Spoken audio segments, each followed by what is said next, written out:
Hey, what's going on, everybody? Welcome back. It's your brother Ramon here with RH Wellness. I want to thank you all for visiting the YouTube channel. If this is your first time, I want to say thank you. Hopefully, you find some of the content beneficial here. We emphasize and focus on physical wellness, things dealing with the physiology, nutrition, and just how to keep this body going and keep it up. But we also care about other areas of wellness as well. We care about spiritual wellness, and we care about emotional wellness, and we care about financial wellness. But a trending topic, I've been listening to you all. People have been asking me questions, coming up to me when they see me and know me, about the keto diet. It's a trending topic on social media. People are using it. Some people are benefiting from it, and some people aren't, I'm assuming. But I've taken the time out to do some research. I've put together a PowerPoint for you all, laying out what I've learned, good and bad, about the body, the systems involved, and just things that I think you should know in this time as you consider, if not already, using the keto diet. So hopefully the content is beneficial to you. Hopefully you learn something. But leave a comment below. If you have questions, put in the comment also. And if you enjoyed this, let us know. Hit that subscribe button, hit the like button. But stay tuned. The Ketogenic diet is next.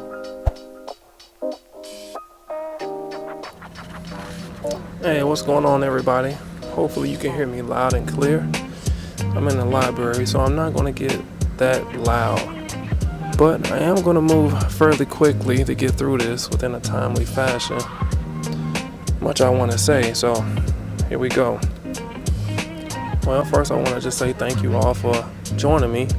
We're going to be talking about the ketogenic diet.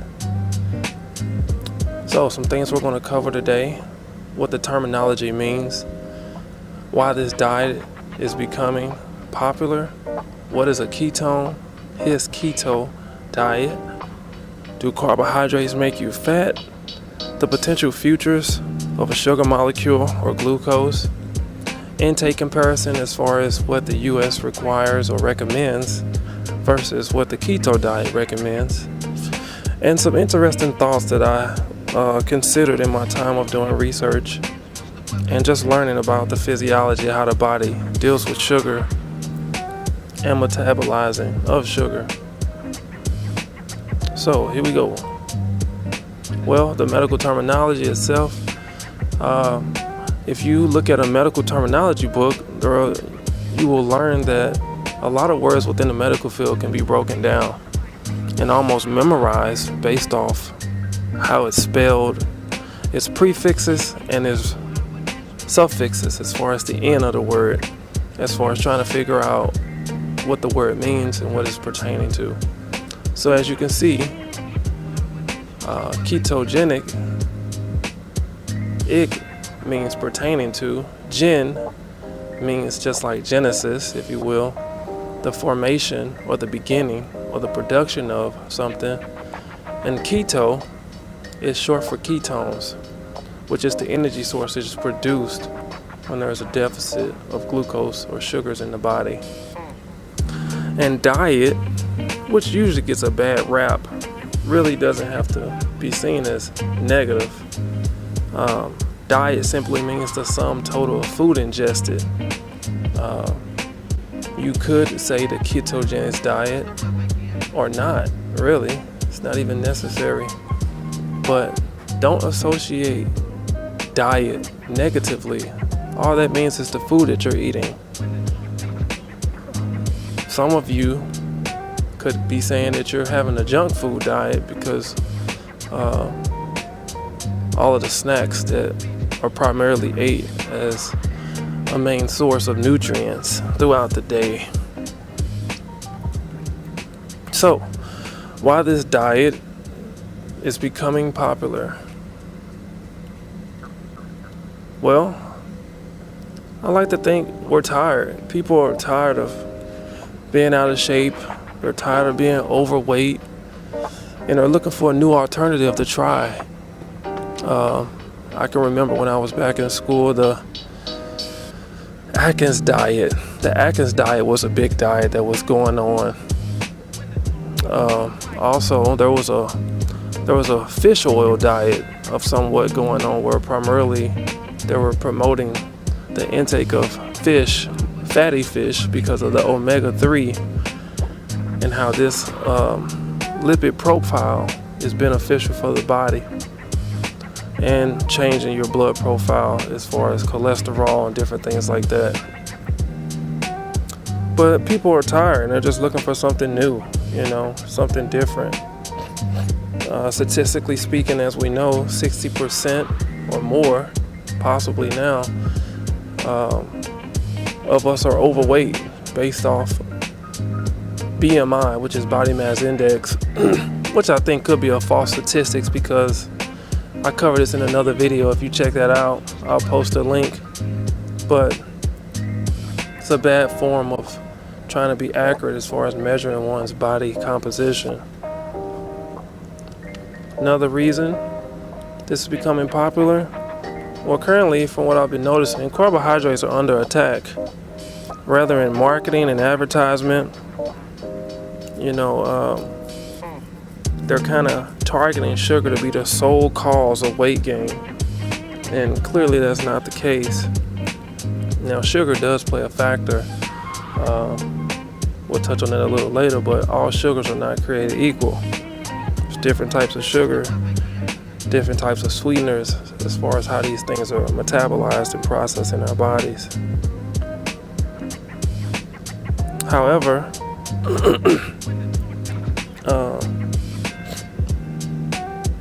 this is something that is not new, really. It was done in the 90s as well, except it was done with fat. Fat was targeted, which is why we have the food pyramid that we do, where at the top it says use fat sparingly. It was believed that fat was the primary cause of atherosclerosis, or fat is the cause of atherosclerosis as far as how it's being built, how one gains weight.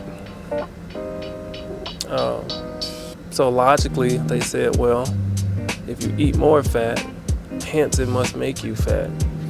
And as science is showing, the body is very intelligent and things don't metabolize in that manner. There's an entire system that processes fat. It's called the lymphatic system. Another reason this is becoming popular is because, quite frankly, it's working. I'll cover this a little later, but quite frankly, it's really not new. The ketogenic diet has been around for a while. It just hasn't been marketed as such. But it's working for people. People are trying it, and it's working. They're getting the results that they want. They're losing the fat or adipose tissue. And they're doing it, truthfully enough, without exercise to some capacity. They're changing their eating regimen, and it's helping them lose weight.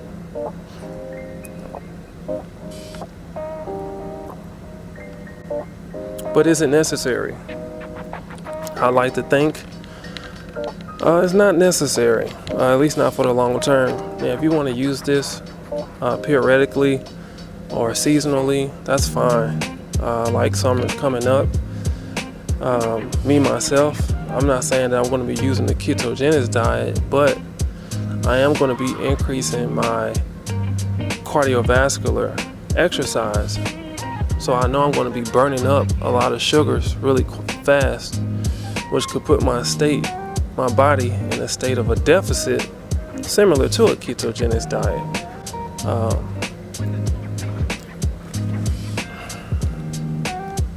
But I would say if you want to try it, I mean, you can, but is it necessary? I don't think so. There's other ways of losing weight. So what is a ketone? Well, a ketone is also referred to as ketone bodies because, as you can see, there's 3 of them. This is what's produced when a fatty acid molecule is metabolized and processed and broken down for energy.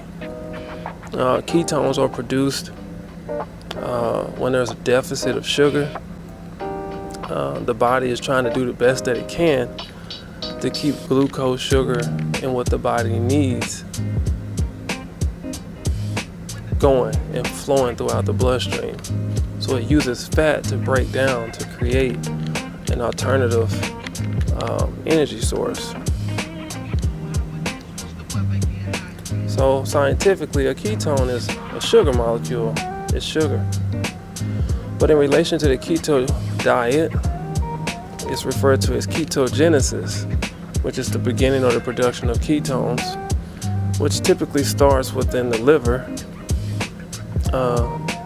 Like I said, it's broken down. Fatty acid molecules are broken down and turned to glucose, usually during a time of fasting or starvation. One thing I found interesting was one of the bodies which is produced, one of the ketones which is produced is acetone. And as we know, acetone is what's in nail polish remover. Now, I don't think the body is producing an amount of acetone in the blood which would be harmful, but it is a thought that went through my head, which I haven't had time to really read or research at the moment. But I mean, you wouldn't drink acetone, but yet the body produces it in small amounts as an energy subunit, which is kind of interesting.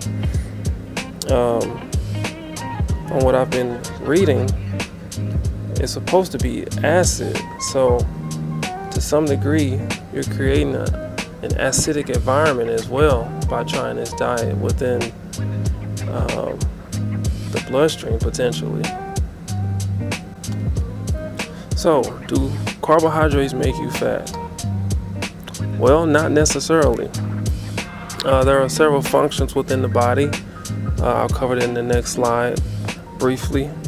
But there are several functions. Most people think if the fat isn't used for energy, then it's converted to fat. And that's not necessarily true. Sugar has various functions that you'll see here in a second. All sugars and sweeteners aren't created equal.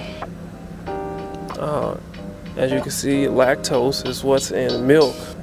For those of you who are lactose intolerant, I'm sure you've seen the effects if you tried to eat some ice cream. Well, this is metabolized with enzymes. So usually the person who is lactose intolerant, they may be lacking in that enzyme which helps break down and metabolize that sugar, which is why you have the gas which is produced within the intestines, usually when trying to digest anything that has lactose sugar in it, which is milk sugar. Fructose, which is from fruit, and maltose, which is in fermented beverages typically. For those of you who drink beer, there's sugar in it. There's carbs in it, which for a lot of men seem to attack the gut, but that's a whole nother topic for another time. Like I said, all aren't created equal. Saccharin is an alternative sugar. It's an artificial sweetener, which is 200 to 700 times sweeter than sugar. Yeah, I'm not going to cover that in this video, but I will in another video. But I like to think, just thinking about this, that if something's that much sweeter than sugar, surely it must have some effect on the body, which is not readily being talked about for the sake of the food industry. I won't cover that either, but the food industry is very powerful. They sometimes are telling the government what to do as it pertains to that, because they're producing the food that we so readily like. But saccharin is up to 700 times sweeter than sugar. So for those of you who drink diet soda, I'm talking to you. Just know that sugar, it goes through you. It's really not processed. I mean, if you just drink a Diet Coke, see how quick you be going to the bathroom, because the body is really trying to reject it, because saccharin is not, I don't believe it's natural. It's not natural in nature like sugar, high fructose corn syrup. That's a big thing that's used commercially within the food industry. It's in everything.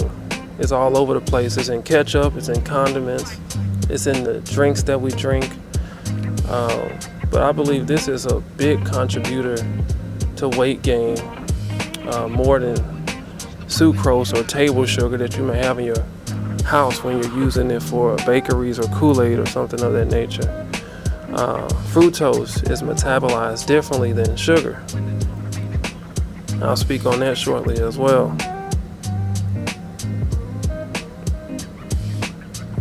So, as I said, I would cover, sugar is not broken down and turned instantly to fat. There are other roles in the body that sugar is very beneficial for. One thing is glycogen. So glycogen is another way of saying stored sugar. Just like the body stores fat, it stores sugar. And the body primarily wants to use these two macronutrients to produce the majority of the energy that we have. So glycogen is stored within your skeletal muscles. If there's any type of quick burst, or if you're in danger and you're trying to run from a dog, or if you're an athlete, if you're a sprinter, or some type of power movement, those explosive movements are exerted through the energy and metabolization of glycogen, which is stored in the body and liver for that matter. So that's one thing. Now, yes, it's true that if there is an excess of sugar in the body after these other things are covered, the body can create lipogenesis, which is the beginning of the formation of lipids or fat within the body. But there are various things, DNA, cells are constantly being broken down and ridded out of the body, and new cells are being created every day. Skin cells, body cells, blood cells, and DNA is within every last one of them. And sugar is needed in that process of the formation of DNA and RNA. Another thing that stood out to me though is cholesterol. Cholesterol, if you're watching this, I hope you're trying to build lean muscle tissue. Cholesterol helps in the processes and the synthesis of steroid hormones, growth hormones, testosterone and estrogen. These things are necessary when you're trying to build muscle. As we know, some people sometimes, I guess, use steroids or testosterone so that they can build muscle faster. But there are adverse effects to doing it the synthetic way. Proteins, this is another thing that stood out to me. In the process of making proteins, I don't have a molecule present here, but a protein has sugar in it, a sugar backbone.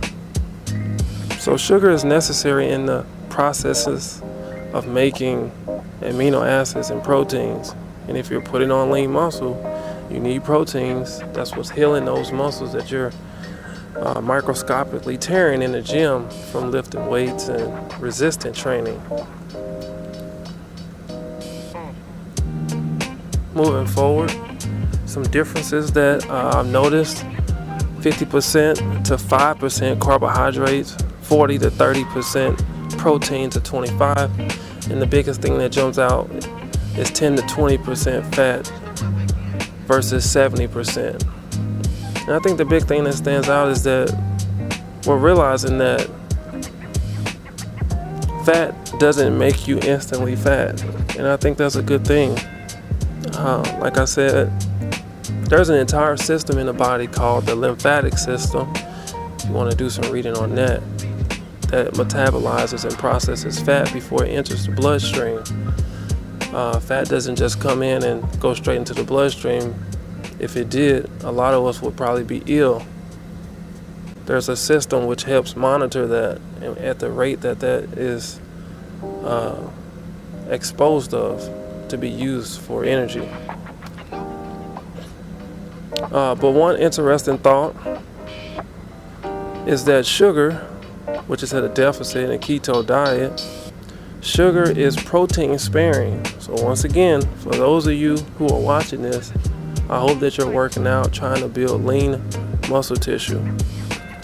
Now you might be saying, why is he steady saying build lean muscle tissue? Well, lean muscle tissue, essentially, it takes energy to maintain that muscle. But not just that, having more muscle helps keep the fat off. Yes, you can lose weight without gaining a significant amount of muscle, but that fat can be more readily or easily regained if muscle is not on your body, on your frame.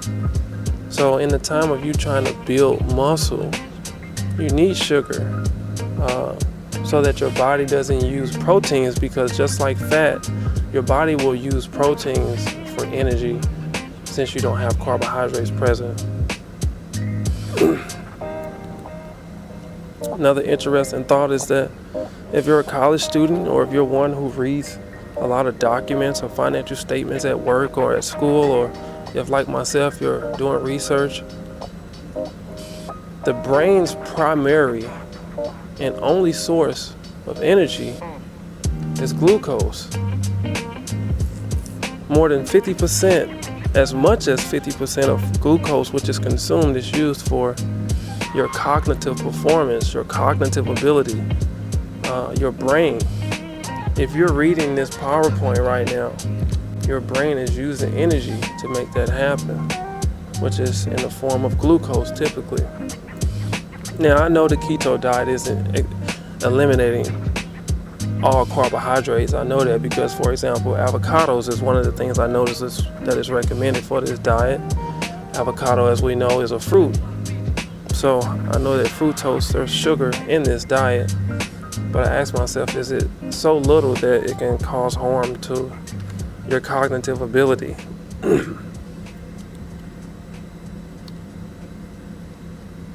If you're watching this, you're concerned about losing weight and changing your body composition. So one thing that I say is, you have great potential.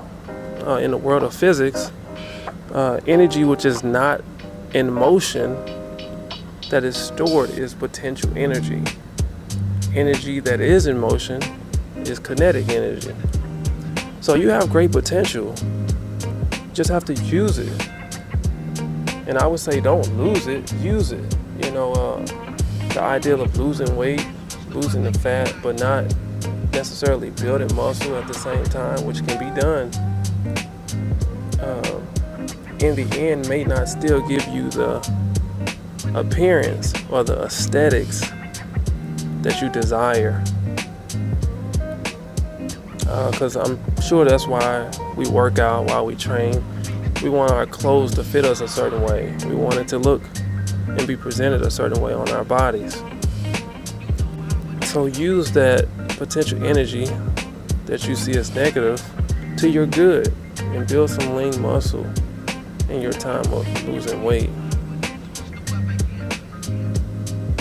But be cautious. I'll say this, I'll just throw this in there. Be cautious though, because muscle weighs more than fat. So there's a chance that your composition can change and your weight not necessarily drop drastically. But it's different for everybody. So one question that was given to me was, when is the best time to exercise?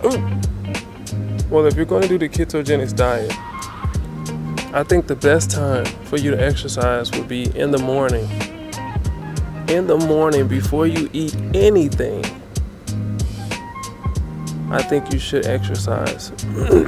If you're doing resistant training, trying to build muscle, the best time to train in regards to trying to build some muscle and burning fat is in the morning. Before you put glucose of any kind or any type of carb that may be allowed in this diet in your body. This lets the body know that we got to use some fat. If you exercise on an empty stomach, your body's going to use fat to burn for energy. So keep that in mind in this time.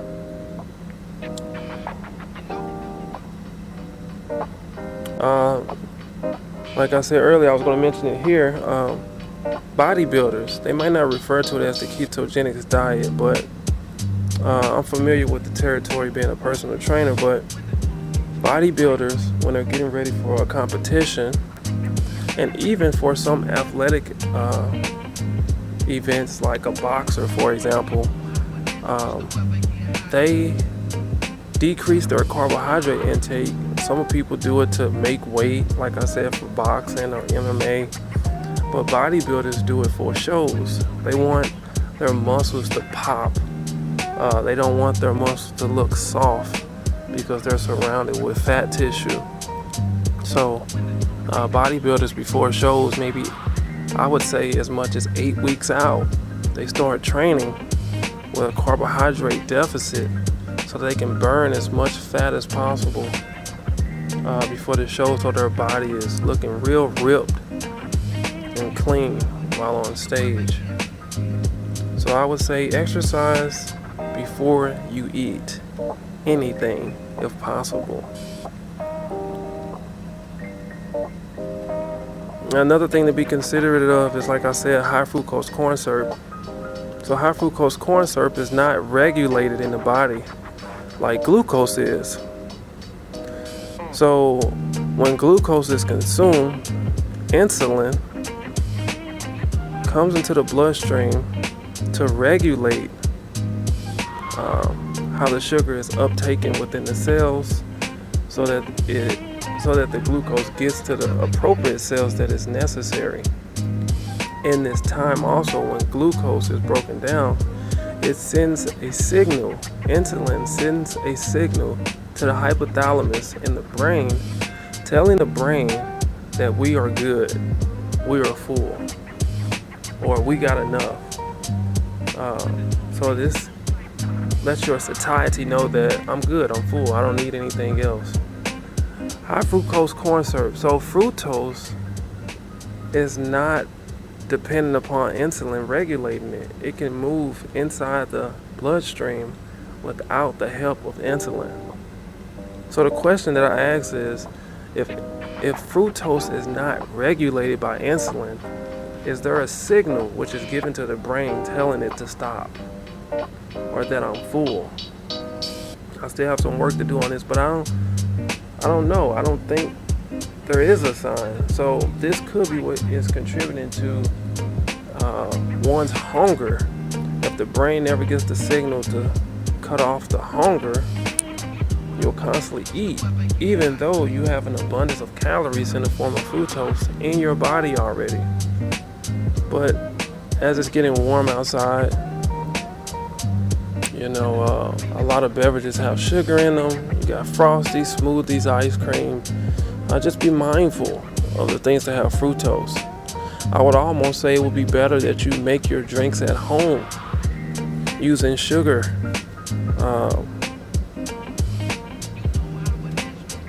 Than fructose, due to the way that it's metabolized. One thing I said was try to learn your body type.